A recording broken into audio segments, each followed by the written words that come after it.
Chers Ivoiriens, Ivoiriennes, chers habitants de la Côte d'Ivoire, pour vous tous aussi étrangers qui habitez sur la terre ivoirienne, j'ai un message à partager avec vous et je veux réellement que chacun de vous prenne au sérieux ce message et à ne pas négliger parce que c'est un avertissement pour tout le peuple ivoirien. Certains ont déjà entendu parler de ce message, d'autres par contre, c'est la toute première fois qu'ils vont entendre ce message. Mais j'aimerais réellement signaler qu'il ne faut pas négliger ce message, car le Seigneur Jésus m'envoie vers vous pour vous parler de sa part, pour vous dire que son jugement est bel et bien réel sur la Côte d'Ivoire et cela va se passer. Pour ce faire, le Seigneur Jésus m'a orienté sur sa parole dans le livre d'Ézéchiel, le chapitre 7, le verset 1 à 9, que je lis. La parole de l'Éternel me fut adressée en ces mots. Et toi, fils de l'homme, ainsi parle le Seigneur, l'Éternel, sur le pays d'Israël. Voici la fin. La fin vient sur les 4 extrémités du pays. Maintenant, la fin vient sur toi. J'enverrai ma colère contre toi. Je te jugerai selon tes voies. Je te chargerai de toutes tes abominations. Mon œil sera pour toi sans pitié et je n'aurai point de miséricorde. Mais je te chargerai de toutes tes voies et tes abominations seront au milieu de toi. Et vous saurez que je suis l'Éternel. Ainsi parle le Seigneur l'Éternel. Un malheur unique. Voici, il vient. La fin vient, elle vient. Elle se réveille contre toi. Voici, elle vient. Ton tour arrive, habitant du pays. Le temps vient. Le jour approche. Jour de trouble et plus de cris de joie dans les montagnes. Maintenant, je vais bientôt répandre ma fureur sur toi, assouvir sur toi ma colère. Je te jugerai selon tes voies. Je te chargerai de toutes tes abominations. Mon œil sera sans pitié et je n'aurai point de miséricorde. Je te chargerai de tes voies et tes abominations seront au milieu de toi. Et vous saurez que je suis l'Éternel, celui qui frappe. Bien-aimé, voilà la parole de Dieu qui m'a été donnée. Le Saint-Esprit m'a orienté sur cette parole pour que je vienne t'avertir, te dire que Dieu va bel et bien apporter son jugement sur le pays, la Côte d'Ivoire.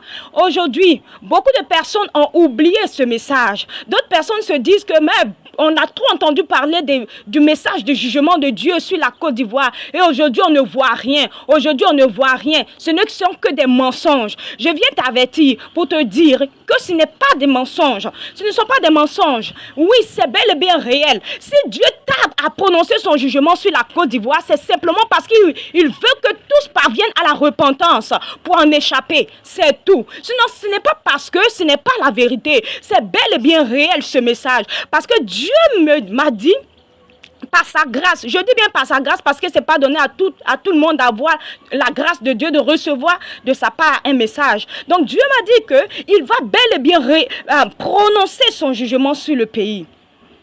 Et qu'aujourd'hui, les Ivoiriens ont oublié. Ils ont oublié, mais de venir vers son peuple pour leur rappeler que son message de jugement est bel et bien réel et que cela va se passer. Je ne peux te donner une date quelconque. D'autres prophètes ont prophétisé en donnant des dates, mais cela ne s'est pas accompli selon les dates qu'ils ont données. Mais moi, je ne suis pas venu te donner une date qu'à telle date, Dieu va accomplir son jugement sur le pays. Non, pas du tout. Parce que Dieu ne m'a pas révélé de date. Il m'a dit simplement qu'il va surprendre son peuple. Tu comprends? Il va te surprendre avec son jugement. Et si toi, tu meurs dans ton péché, dans ce jugement, tu ne diras pas à Dieu que je n'ai jamais entendu parler de ta parole. Tu ne diras pas à Dieu que ton message là, je ne l'ai jamais entendu parler. Jamais. Tu ne diras pas cela. Parce que ce message que je t'apporte aujourd'hui même là, ça sera un témoignage contre toi devant le trône de justice de Dieu. Parce que tu ne diras pas que je n'ai pas été averti. Tu ne diras pas que je n'ai pas reçu de message. Tu ne diras pas qu'on ne m'a pas vraiment signalé qu'il y avait un jugement de Dieu sur la Côte d'Ivoire. Tu ne diras pas cela. Parce que Dieu permet en ce jour que tu entendes ce message pour que tu te repentes. Tu comprends? Pour que tu te repentes. Et Dieu nous interpelle à la repentance. Parce qu'il dit qu'il va prononcer son jugement. Ça sera un jugement terrible. Il me l'a dit, il dit ça sera un jugement terrible. Et il va le faire lorsque les Ivoiriens auront oublié. Ils ne vont même pas penser un seul instant que cela pouvait se reproduire. Et cela va surprendre. Tu comprends? Cela va surprendre le peuple ivoirien. Le peuple ivoirien sera surpris de ce jugement-là. Et puis, beaucoup de personnes prophétisent en disant que Dieu va prononcer son jugement sur le gouvernement ivoirien. C'est vrai. Dieu prononce son jugement sur qui il veut. Mais ce n'est pas seulement sur le gouvernement. Dans son église, va prononcer son jugement. Parce qu'aujourd'hui, l'église est souillée. Je vous dis la vérité. L'église de Côte d'Ivoire est tellement souillée. Et que le Seigneur Jésus a mal au cœur en voyant l'état spirituel de son église. Voyez-vous combien de fois l'église aujourd'hui en Côte d'Ivoire est assoupie. L'église est actuellement assoupie. Combien de fois l'église crie à l'Éternel, Seigneur, nous voulons un changement. Nous voulons réellement une restauration, un renouvellement. Combien de fois avons-nous crié à Dieu et abandonné nos péchés? Nous crions à Dieu que nous voulons une restauration. Nous crions à Dieu que nous voulons un changement, une délivrance, une libération. Mais nous ne sommes pas prêts à nous repentir. Mais quelle délivrance viendra de la part de l'Éternel s'il n'y a pas de repentance d'abord? Écoutez-moi bien. Dieu nous interpelle à tous, Ivoiriens, Ivoiriennes. Peu importe ta nationalité, toi qui vis en Côte d'Ivoire, tu es concerné. Dès l'instant où tu vis en Côte d'Ivoire, laisse-moi te dire que tu es concerné par ce message. Ce n'est pas seulement les Ivoiriens. Toi aussi, tu vis sur la terre de la Côte d'Ivoire. Donc, si Dieu prononce son jugement actuellement même, à l'heure où je parle, et que toi, tu t'es pas repenti, tu passeras. Tu périras aussi. Tu périras. Dieu ne dira pas que c'est parce que tu es étranger sur la terre ivoirienne qu'il va t'épargner de ce jugement. Non, pas du tout. Mais il va te juger aussi selon tes œuvres. Et comme le déclare la parole de Dieu dans le livre d'Ézéchiel, le chapitre 7, le verset 1 à 9. Vous avez compris, Dieu dit, il sera sans pitié. Pourquoi Dieu sera sans pitié? Dieu sera sans pitié parce qu'il a passé vraiment beaucoup de temps à avertir le peuple ivoirien. Et plus Dieu avertit son peuple de changer, plus Dieu avertit son peuple de se repentir, plus le péché augmente dans la nation ivoirienne. Vous voyez le contraste? Plus Dieu nous demande de nous repentir, plus on ne se repent pas, mais on passe le plus de temps à pécher encore, à augmenter les anciens péchés pour irriter Dieu. Mais Dieu dit par sa parole qu'il sera sans pitié. Il sera sans pitié. Je vous dis la vérité. Dieu sera sans pitié lorsque ce jugement va s'abattre sur la Côte d'Ivoire. Et ce ne sera pas un jugement d'homme, mais ce sera un jugement qui vient de Dieu directement. Et, bien-aimés Ivoiriens, imaginez, voyez-vous, les hommes eux-mêmes apportent soit la guerre. Regardez ce qui se passe. Maintenant, si c'est Dieu maintenant qui rentre en action, là, ça sera terrible.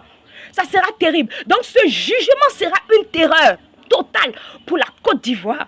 Donc, je vous interpelle, Ivoirien, toi qui m'entends, toi qui m'écoutes, c'est l'heure de te repentir parce que ce jugement approche. Et personne ne peut connaître la date. Moi, je vous dis, et je le répète, et je le confirme, que Dieu n'a pas donné de date. Et Dieu ne donnera pas une date au sujet de son jugement. Et tous les prophètes qui donnent des dates, tous les prophétesses qui donnent des dates, qu'à tel moment Dieu va prononcer son jugement, ces dates sont fausses. Ce ne sont pas des dates qui sont données par le Seigneur. Parce que le Seigneur m'a révélé que personne ne s'y attendra lorsqu'il frappera la Côte d'Ivoire. Tu comprends ça? Personne ne s'y attendra. Ça veut dire quoi? Ça veut dire par là simplement que il n'a pas signalé de date à qui que ce soit. Il n'a pas donné de date à qui que ce soit. Dieu peut donner une prophétie à l'un de ses serviteurs, mais lui aussi peut ajouter aussi sa prophétie humaine dedans, dans la prophétie de Dieu. Voilà pourquoi beaucoup de dates ne se sont pas accomplies. Parce que ce n'étaient pas des dates qui venaient de Dieu. Vous comprenez? Ce n'étaient pas des dates qui venaient de Dieu, de la part de Dieu. Dieu n'avait pas fixé de date pour son jugement. Et quand vous lisez la parole de Dieu, à toutes les fois où Dieu a prononcé un jugement contre le peuple d'Israël, il n'a pas prononcé de date, il n'a pas déclaré qu'à telle date je vais juger le peuple d'Israël. Non. Il a averti le peuple de se repentir, mais qu'il va frapper. Mais Dieu n'a jamais en aucun cas donné de date au peuple d'Israël à tel moment que je vais frapper. Mais si Dieu donnait une date, mais tout le monde allait fuir du pays et qui allait subir maintenant le châtiment de Dieu? personne. Cela veut tout dire. Cela veut dire que Dieu n'a pas donné de date. Et moi, je le confirme. Dieu ne m'a pas donné de date, mais il m'a dit simplement qu'il va surprendre le peuple ivoirien avec ce jugement, où personne ne pourra s'y attendre. Voilà le message que le Seigneur m'apporte te donner, toi, Ivoirien, Ivoirienne qui m'entend. Dieu t'interpelle, Dieu t'appelle à la repentance. Abandonne tes mauvaises œuvres, repens-toi sincèrement afin que tu puisses échapper. Ne dis pas que lorsqu'il aura un petit bruit de guerre, en même temps je vais fuir avec toute ma famille. Écoute, quand Dieu veut prononcer un jugement sur une personne, toi-même tu ne vas même pas t'en rendre compte, le jugement va s'abattre sur toi. La mort même va te trouver chez toi à la maison. Tu comprends? Donc c'est pour te dire que avec Dieu, tu ne peux pas t'échapper devant sa face. Il faut que tu te repentes simplement et tu vas recevoir la grâce du pardon de tes péchés et tu seras épargné au nom de Jésus. Voici le message que le Seigneur m'envoie vous donner, chers Ivoiriens. Que Dieu vous garde et vous bénisse.